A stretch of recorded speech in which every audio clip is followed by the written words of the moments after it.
કોંગ્રેસના કાઉન્સિલર આશિષ જોશીની અમદાવાદમાંથી ધરપકડ કરવામાં આવી છે.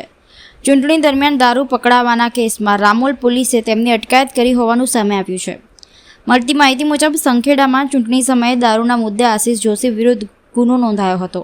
ત્યારબાદ આજે બપોરે સંખેડા પોલીસે આશિષ જોશીને બોડેલી કોર્ટમાં રિમાન્ડ માટે રજૂ કર્યા હતા. પોલીસ દ્વારા 3 દિવસના રિમાન્ડની માંગણી કરવામાં આવી હતી. જોકે કોર્ટે 1 દિવસના રિમાન્ડ મંજૂર કર્યા છે. દારૂ ક્યાંથી મંગાવવામાં આવ્યો હતો, તેમાં અન્ય કોણ કોણ સંડોવાયેલા છે અને દારૂ શા માટે મંગાવવામાં આવ્યો હતો તે સહિતના મુદ્દાઓની તપાસ માટે પોલીસે રિમાન્ડ માંગ્યા હતા. આશિષ જોશીના રિમાન્ડ તારીખ 15ના રોજ બપોરે 3 વાગ્યે પૂર્ણ થશે. ત્યારબાદ ફરીથી તેમને કોર્ટમાં રજૂ કરવામાં આવશે. હવે કોર્ટ તેમને જામીન આપશે કે પછી જેલ હવાલે કરશે તે અંગે રાજકીય વર્તુળોમાં ચર્ચા તેજ બની છે. આરોપી આશિષ જોશી તરફથી ધારાશાસ્ત્રી હિતેશ ગુપ્તા કોર્ટમાં હાજર રહ્યા હતા.